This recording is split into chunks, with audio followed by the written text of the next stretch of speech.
Hello students, मैं dream वे classes से आपका स्वागत करता हूं। मैं पंकज कुमार साव आपके लिए ईवीएस का एक सीरीज़ लेके आया हूं, जिसमें बहुत कम समय में आपको पूरे ईवीएस की चैप्टर को कंप्लीट कर दिया जाएगा। और ये भी मैं पीडीएफ और कुछ बुक्स का मटेरियल जुगाड़ किया हूं, जिससे कम समय में मैं रीड के ईवीएस के सारा टॉपिक को करवाने की कोशिश करूंगा। आशा है कि आपको समझ में आएगी। तो चलते स्टार्ट करते हैं वीडियो। परिवार क्या होता है? परिवार क्या होता है? परिवार को अगर माना जाए तो परिवार जो शब्द है लैटिन भाषा शब्द फेमुलस से लिया गया है, जिसका अर्थ होता है नौकर या समूह। क्या बोलें कि परिवार जो होता है उसका जो लैटिन भाषा के शब्द से लिया गया है, जिसका अर्थ होता है फेमुलस। इसका अर्थ होता है नौकर या समूह। और परिवार का अर्थ अगर कहा तो ये वह स्थान जहाँ पर दो या दो से अधिक भिन्न लिंगीय स्वभाव के व्यक्ति का निवास होता है, उसे परिवार कहते हैं। भिन्न लिंगीय मतलब पुरुष स्त्री जहाँ पर रहता है उसको परिवार कहता है। लेकिन पुरुष स्त्री का होना आवश्यक नहीं, आगे पढ़ेंगे। उसके बच्चे का भी होना बहुत ज़रूरी होता है। परिवार की परिभाषाएं डिफरेंट टाइप्स में, डिफरेंट काल में डिफरेंट दिए गए हैं। जैसे कि अगस्त काम्टे के अनुसार परिवार क्या है? अगस्त काम्टे के अनुसार परिवार एक ऐसा आधारभूत परिवार समाज की एक आधारभूत इकाई है। समाज का जिस तरह हमारा सारा शरीर कोशिका से बना हुआ है, एक बिल्डिंग एक ईंट से बना हुआ होता है, तो उसी तरह जो परिवार जो समाज को अगर पूरा एक बिल्डिंग माने, एक घर माने, तो उसका एक इकाई जो होता है वो क्या होता है? हमारा परिवार होता है। बहुत सारे परिवार मिलके एक ग्राम बनाते, बहुत सारे ग्राम मिलके एक शहर बनाते, बहुत सारे शहर मिलके जिला बनाते हैं, जिला से राज्य, राज्य से देश, ऐसे ही निर्माण होता है। प्लेटो के अनुसार परिवार बालक की प्रथम पाठशाला है। बालक का प्रथम पाठशाला करने का मतलब है कि बच्चा जब जन्म लेता है तो जन्म से ही वो बोलना, खेलना, कूदना, बात करना सीखता है, वो अपने माता पिता से सीखता है। तो प्रथम पाठशाला प्लेटो के अनुसार बालक का परिवार ही प्रथम पाठशाला होता है। परंतु पहले शिक्षिका बोला जाए तो ये माता होती है। C.H. फुले के अनुसार परिवार एक प्राथमिक समूह है जिसे मानव स्वभाव अथवा प्रकृति की नर्सरी है। पोषक गृह भी कहा जाता है। परिवार को एक प्राथमिक समूह बताया जिससे मानव स्वभाव अथवा प्रकृति की नर्सरी कहा गया है।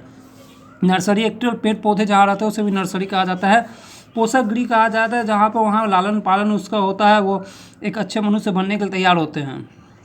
तो अगस्त काम्टे, प्लेटो और C.H. फुले के अनुसार अलग अलग परिवार के डिफाइन किए गए हैं। तो एक बार फिर रिवीजन कर लेते हैं। अगस्त काम्टे ने कहा था कि समाज की आधारभूत इकाई है, प्लेटो ने कहा था बालक की प्रथम पाठशाला, और C.H. फुले ने कहा था कि यह एक पोषक गृह है।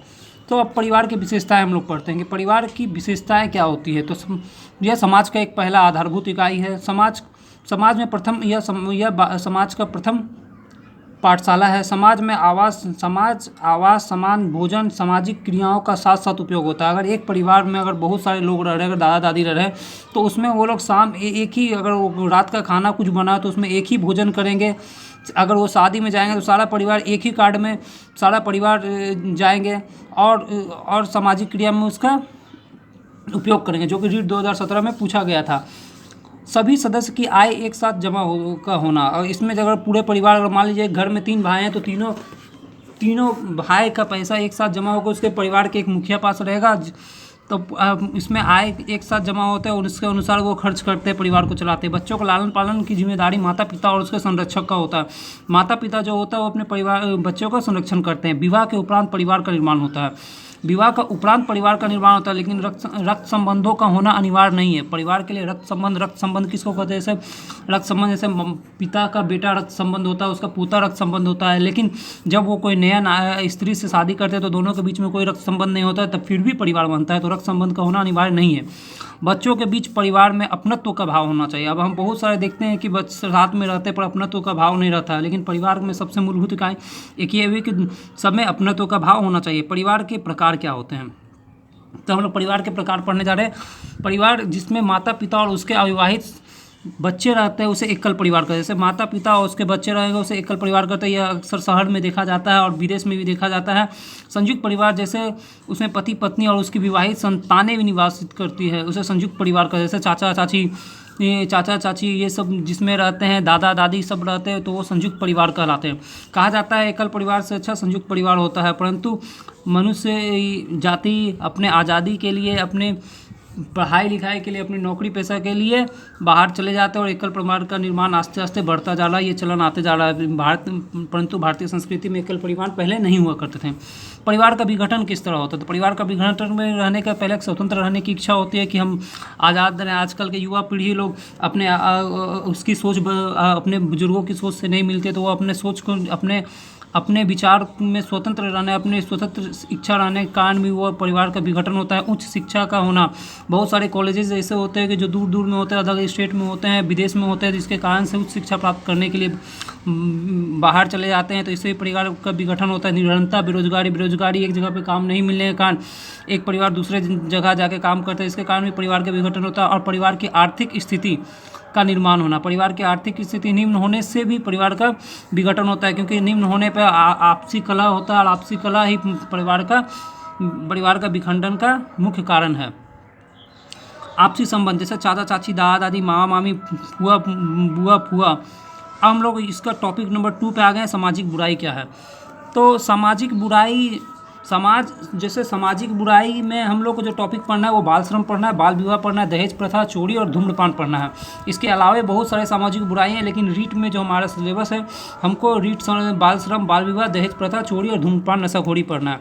तो समाज के लोगों द्वारा समाज के विरुद्ध किया गया कार्य सामाजिक बुराई कहलाती है। अगर कोई ज़रूरी नहीं है कि जो यहाँ पर जो ये सामाजिक बुराई है वो दूसरे जगह में सामाजिक बुराई सेम होगा, क्योंकि सबका समाज अलग अलग होता है, सब समाज के नियम कायदे कानून अलग अलग होते हैं।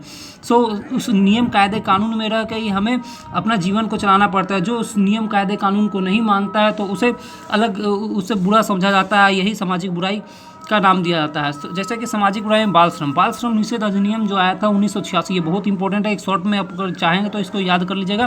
बाल श्रम निषेध अधिनियम 1986 में है। बाल विवाह निषेध अधिनियम 2006 में है। इससे पहले भी शारदा एक्ट आया था, वो बाद में बताएंगे। दहेज प्रथा, दहेज निषेध अधिनियम जो है 1961 में आया, और हर्षवर्धन की बहन का विवाह में भी दहेज प्रथम दिया गया था। चोरी आईपीसी धारा 378 से 462 तक का जो चोरी का है, उसमें हमारा अधिनियम की जगह वहाँ आईपीसी इंडियन पिनल कोड जो है कि उसके धारा का 378 से लेकर 462 तक में उसके बारे में दिया गया है कि चोरी होने पे क्या, चोरी करने पे क्या क्या उसे सज़ा दिया जा सकता है। धूम्रपान नशाखोरी जो धूम्रपान निषेध अधिनियम 2008 में लागू हुआ। अब हम लोग एक एक करके इसको बढ़िया से पढ़ते हैं। बाल श्रम क्या होता है? बाल श्रम का अर्थ होता है सरकार द्वारा निर्धारित कम से कम आयु के बच्चों का कारखाना बाल श्रम कहलाता है। मतलब सरकार द्वारा निर्धारित आयु से कम आयु के बच्चे को कार्य करवाना ही बाल श्रम कहलाता है। आयु जैसे ये हमारा संविधान में बहुत सारे संविधान के हम लोग को मौलिक अधिकार दिए गए। मौलिक अधिकार में हम लोग पहले समानता का पहले हम लोग का स्वतंत्रता का अधिकार है। तो स्वतंत्रता का अधिकार में अगर हम लोग आर्टिकल स्वतंत्रता अधिकार, समानता का अधिकार, शोषण के विरुद्ध अधिकार, तो उस सब में अगर हम लोग देखने जाएँ तो आर्टिकल 24 जो है उसमें आयु जो बताया गया 14 साल से कम बच्चे को किसी कारखाना में किसी जगह काम नहीं करवाने का। और कारखाना अधिनियम बताता है कि 1948 में 15 वर्ष से कम के बच्चे को कारखाना में काम नहीं करता। खान अधिनियम में 18 वर्ष से कम बच्चे को काम पे नहीं रखा सकता। ये खान अधिनियम 1952 में है, कारखाना अधिनियम 1948 में है, और अनुच्छेद 24 में 14 वर्ष के है। क्योंकि मैं भी जब डिप्लोमा कर रहा था तो मेरा 17 वर्ष नहीं हुआ था, तो मुझे पॉलिटेक्निक में माइनिंग ब्रांच नहीं मिला था। उस समय मेरे 17 वर्ष वहाँ पर नेसेसरी था। सो बाल श्रम क्या होता है? बाल श्रम का कारण क्या होता है? अगर कोई भी बाल श्रम होता है उस समाज में बच्चे लोग से काम करवाया जा रहा है तो उसका मुख्य कारण क्या होता है? जनसंख्या में वृद्धि होना। अगर जनसंख्या ज़्यादा है तो बच्चे लोग से काम लिया है। तो निर्धनता, बेरोजगारी का होना। अगर घर में बेरोजगारी है, निर्धनता, गरीबी, तो अब माँ बाप अपने आय को ठीक करने के लिए बच्चे लोग को भी काम पे लगा देते हैं। माता पिता द्वारा बच्चे को विद्यालय नहीं भेजना। अगर बच्चे विद्यालय नहीं जाएंगे तो वो घर में क्या करेंगे? तो घर में वो बैठे रहने से अच्छा है, इधर उधर करने से अच्छा उसे वो कोई काम में लगाते हैं, जिससे बाल श्रम का निर्माण होता है। सस्ता श्रम, बच्चे लोग जो होते हैं सस्ता श्रम होता है, और वो विरोध भी नहीं करते, वो उसका शोषण आसानी से किया जा सकता है। तो हम लोग बाल श्रम में देखते हैं कि अगर एक मजदूरी अगर 200 रुपये 250 रुपये मिल रहा है तो बच्चे को 150 रुपये 120 रुपये में काम करवा के अधिक काम लिया जा सकता है। तो इसमें सस्ता श्रम होता है। निरक्षरता, पहला बात है कि गार्जियन जब बच्चे का गार्जियन जब निरक्षरता रहेगा तो उसे पता नहीं उसका भविष्य क्या होगा क्या नहीं होगा, वो बच्चे को काम पे लगा देते हैं। तो ये सब कारण है बाल श्रम का। हम लोग पढ़ने जा रहे हैं बाल श्रम के दुष्परिणाम। बाल श्रम के दुष्परिणाम क्या होते हैं? तो बाल श्रम का दुष्परिणाम है कि बच्चे का शारीरिक और मानसिक विकास अवरुद्ध हो जाता है, क्योंकि उस समय बच्चे को सीखने का एक एज होता है। हम लोग सीडीपी में पढ़े हैं कि बच्चे का एक पर्टिकुलर टाइम होता है, उसमें सीखने की क्षमता ज़्यादा होती है। तो उसमें बच्चे को जब सीखने का होता है उसमें मानसिक कार्य करवाया जाता है और वो अपने आप, और जब वो किसी भी पढ़े लिखे आदमी से मिलते हैं तो वो अपने आप में हीन भावना को देखते हैं, जिससे उसका मानसिक विकास या अवरुद्ध हो जाता है और शारीरिक विकास भी अवरुद्ध होता है। उसके मुख्य कारण यह है कि जब उसे अच्छा पोषक आहार को लेना है तो उसमें उसे अधिक से अधिक समय के लिए कार्य करना पड़ता है, इससे उसका शारीरिक भी शोषण होता है। शिक्षा स्तर का निम्न होना, जब वो काम करेगा तो पढ़ाई वो अच्छा नहीं हो पढ़ाई ठीक से नहीं कर पाता है, इससे वो अच्छा खासा पढ़ भी नहीं पाता है। वयस्क के हेतु रोजगार के अवसर में कमी। वयस्क के हेतु रोजगार के अवसर में कमी, जैसे कि अभी देखा जाता है बहुत सारे रोजगार के लिए पढ़ा लिखा सर्टिफिकेट मांगा जाता है और बाल श्रम होने के कारण वो लोग सर्टिफिकेट नहीं लेते हैं, तो अच्छे रोजगार के अवसर उसे नहीं मिलते हैं। अब हम लोग पढ़ेंगे उसका बाल श्रम के उन्मूलन के उपाय क्या क्या है। तो एक पहला संवैधानिक उपाय है कि अनुच्छेद 24 हमारा बनाया गया है, कानून है कि इसमें 14 वर्ष से कम आयु के बच्चे को काम करवाना निषेध होना है। अनुच्छेद 21 का ए बताता है कि 6 वर्ष से 14 वर्ष के बच्चे को शिक्षा दी जाएगी। यहाँ पर निःशुल्क शिक्षा दी जाएगी, होगा 6 वर्ष से 14 वर्ष तक के लिए निःशुल्क शिक्षा दी जाएगी। अनुच्छेद 39 का ई में किसी भी पुरुष और महिला का किसी भी कार्य में नहीं लगाया जाएगा जबकि उसकी आयु के अनुसार न हो। वैसा कोई आयु पे उसका नहीं लगाया जाएगा जिसका उसके अनुसार एज के अनुसार उसका एज ना हो, तो इसलिए उसको कोई कार्य पे नहीं लगाया जाएगा। अब कानूनी प्रावधान क्या है कि 1979 में गुरुपद स्वामी समिति बनाई गई, इसमें सिफारिश में सन 1986 में बाल श्रम निषेध अधिनियम पार किया। तो ये बहुत इंपॉर्टेंट है, बाल श्रम अधिनियम 1986 में ये पारित किया गया। इसको उल्लंघन करने वालों को 3 माह और 7 वर्ष की सजा और 6 माह से लेकर 2 वर्ष तक की सजा देने का प्रावधान किया गया है। सो हम लोग देखते हैं आगे सरकारी नीति। 14 अगस्त 1987 में बाल श्रम और रोजगार मंत्रालय द्वारा बाल श्रम निषेध नीति 1987 में बनाई गई। तो बाल बोलेंगे कि बाल श्रम एवं रोजगार मंत्रालय द्वारा बाल श्रम निषेध नीति कब बनाई गई? तो बाल श्रम निषेध नीति बनाई गई है हम लोग का 1987 में। सो विभिन्न संस्था, अब क्या क्या संस्था होते हैं जो बाल श्रम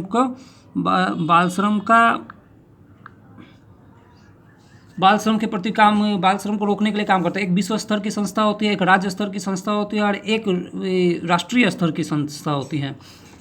तो विश्व स्तर का, राष्ट्रीय स्तर का और राज्य स्तर का। देखिए क्या क्या विश्व स्तर का में यूनिसेफ आता है, United nation international child emergency fund.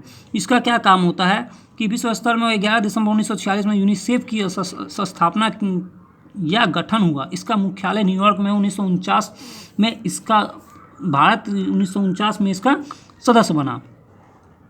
तो विश्व स्तर पर यूनिसेफ बनाया गया है। उसी तरह राष्ट्रीय स्तर पर राष्ट्रीय बाल श्रम उन्मूलन प्राधिकरण का गठन 26 सितंबर 1994 में किया गया। इसका मुख्यालय नई दिल्ली में है। तो हम लोग राष्ट्रीय बाल श्रम का उन्मूलन प्राधिकरण जो 26 सितंबर 1994 में बनाया गया, इसका मुख्यालय कहाँ है? नई दिल्ली में। राष्ट्रीय बाल संरक्षण आयोग का गठन 5 मार्च 2007 को किया गया। इसका एक अध्यक्ष और 6 सदस्य थे। पूरे का राष्ट्रीय बाल अधिकार संरक्षण आयोजन का गठन 5 मार्च 2007 में किया गया था। राज्य स्तर पे क्या किया गया था? तो राजस्थान में राज्य बाल अधिकार संरक्षण आयोग का गठन 23 फरवरी 2010 में किया गया था। तो राज्य स्तर पे 23 फरवरी 2010 में किया गया था और राष्ट्रीय स्तर पे 5 मार्च 2007 में किया गया था। राष्ट्रीय स्तर पे बाल अधिकार संरक्षण आयोग का 5 मार्च 2007 में किया गया था। अब हम लोग नेक्स्ट टॉपिक पढ़ने जा रहे हैं बाल विवाह। बाल विवाह क्या होता है? तो बाल विवाह होता है कि सरकार द्वारा निर्धारित, मतलब पहले के ज़माने में क्या होता था कि बचपन में ही शादी कर दिया जाता था। तो शादी करने से क्या होता था, कम समय में शादी होने से कम उम्र में बच्चा होता था, कम उम्र में बच्चा होने के कारण बच्चा स्वस्थ नहीं होता था, जिसके कारण से बच्चे की मृत्यु हो जाती थी। और भी बहुत सारे कारण थे जिसके लिए बाल विवाह को रोका गया। सरकार द्वारा निर्धारित योग्यता न्यूनतम आयु से कम आयु में विवाह किया जाना बाल विवाह कहलाता है। अगर सरकार एक आयु को फिक्स कर दिया गया और उस आयु से नीचे में अगर किसी बच्ची का शादी हो रहा है या बच्चे का शादी हो रहा है तो उसे बाल विवाह कहा जाता है। लड़कों के लिए 21 वर्ष था और लड़कियों के लिए 18 वर्ष था, अभी तो बदल गया है। तो लड़कों के लिए 21 वर्ष था, लड़कों के लिए 21 वर्ष था, लड़कियों के लिए 18 वर्ष था। बाल विवाह का कारण क्या होता है, तो बाल विवाह का कारण है माता पिता बेटियों को शादी को बोझ समझते हैं। ऑब्वियसली बात है कि सोचते हैं कि गरीबी होने के कारण वो अपने जल्दी जिम्मेदारियों को निभाना चाहते हैं और वो जितनी जल्दी जिम्मेदारियों को निभा ले वो अपने आप को आज़ाद सोचते हैं। तो इसलिए ये भी कारण है कि बाल विवाह में बेटियों की शादी को बोझ समझना, वो अपना जिम्मेदारी को निभाने के लिए कर रहे थे। ये एक टाइप से बोला जाए कि ये बोझ समझते हैं, लेकिन जिसका बेटी होता है गरीब घर के वो समझते हैं क्या होता है। तो शिक्षा का अभाव, दूसरा क्या होता है, शिक्षा का अभाव कि पढ़ा लिखा नहीं होने के कारण वो सरकार की अभी नई नई नीतियाँ क्या क्या स्कीम आ रहे हैं ये सब के बारे में पता नहीं है, जिसके कारण से वो अभी भी हरियाणा जैसे राज्य में इसका बाल विवाह का प्रचलन है। वहाँ पर सेक्स रेशियो आप तो देखे ही होंगे। परिवारों की आर्थिक स्थिति का निम्न होना, हाँ आर्थिक स्थिति गरीबी होने के कारण भी बाल विवाह का कारण होता है। रूढ़िवादी परंपराओं का होना, हम लोग भारतीय संस्कृति में जहाँ रहते हैं वहाँ पर बहुत सारी परंपराएं चलती है, बच्चे और हमारे समाज उसको कुछ समाज में सख्ती से अब तो हमारा समाज थोड़ा सा लिबरल होते जा रहा है, लेकिन बहुत सारे समाज के बहुत सारे जाति के ऐसे कानून हैं जो उसको अभी सख्ती से पालन करे। तो ये रूढ़िवादी परंपरा होना बाल विवाह का कारण है। बाल विवाह के दुष्परिणाम के प्रति जागरूकता न होना, कि ये दुष्परिणाम कि बच्चे को शादी कम उम्र में कर देने से क्या होता है, उसके दुष्परिणाम को अज्ञानता होने के कारण जानते हैं, इसके कारण से बाल विवाह होता है। अब बाल विवाह का दुष्परिणाम क्या होता है, बच्चे के शारीरिक और मानसिक विकास का न होना। अगर बाल विवाह करवा दिया जाए तो बच्चे जो होते हैं शादी के बाद उसका शारीरिक मानसिक विकास नहीं हो पाता है। शिक्षा से वंचित रह जाना, अगर 12 से 15 के साल में शादी कर दिया जाए तो वो पढ़ेगा क्या, मैट्रिक क्या पास करेगा, इंटर क्या पास करेगा, वो अपना जीवन में क्या लक्ष्य को रखेगा, तो शिक्षा से वंचित रह जाते हैं। लड़कियों का स्वास्थ्य ठीक ना होना, कम उम्र में शादी होने के बाद लड़कियों का स्वास्थ्य ठीक नहीं रहता, उसे घर का बोझ होता है, परिवार का बोझ होता है और बच्चे जो आते हैं उसका भी बोझ सहना पड़ता है, इसके कारण उसका स्वास्थ्य ठीक नहीं रहता है। बाल विवाह के पश्चात उत्पन्न होने वाली संतानों का अस्वस्थ होना, कम उम्र में बच्चे होने के कारण जो बच्चे को पोषक तत्व तो मिलना चाहिए और उसका देखभाल होना चाहिए वो नहीं मिल पाता, और शरीर भी कम उम्र में बच्चे के लिए तैयार नहीं रहता, इसके कारण से बच्चे अस्वस्थ होते हैं। श्रेष्ठ परिवार का निर्माण ना होना, एक श्रेष्ठ परिवार का निर्माण तभी होता है जब बच्चा स्वस्थ होता है, माँ स्वस्थ होता है, उसके परिवार तब अच्छे तरीके से चल पाता है। इसके और ना माँ स्वस्थ रहे ना बच्चे स्वस्थ रहे, इससे स्वस्थ परिवार का निर्माण कैसे होगा, और ना स्वस्थ परिवार का निर्माण होगा तो ना स्वस्थ समाज का निर्माण होगा। इसीलिए अब मोदी सरकार 6,000 रुपये करके देने भी लगे हैं शायद कि माता के लिए, कि वो अगर बच्चा को जन्म देंगे तो उसके बच्चे को दूध के लिए बहुत सारे महिलाओं लोग का बच्चे को दूध नहीं पिला सकते हैं शारीरिक कारण से, जिसके कारण से सरकार ने ये कदम उठाया। ये कदम बहुत अच्छा है, मैं इसकी सराहना करता हूँ। जनसंख्या में वृद्धि होना, जनसंख्या बाल विवाह कम उम्र में बच्चे हो जाने से क्या होता है कि जब देखे होंगे कि एक घर में 4-5 बच्चे हो जाते हैं, 6 बच्चे हो जाते हैं, बहुत जगह तो और ज़्यादा देखें, तो कम उम्र में विवाह होने के कारण उसको वो शिक्षा नहीं मिल पाती है, और वो जब तक वो शिक्षा मिलती है तब तक उसका परिवार बहुत बड़ा हो गया होता है।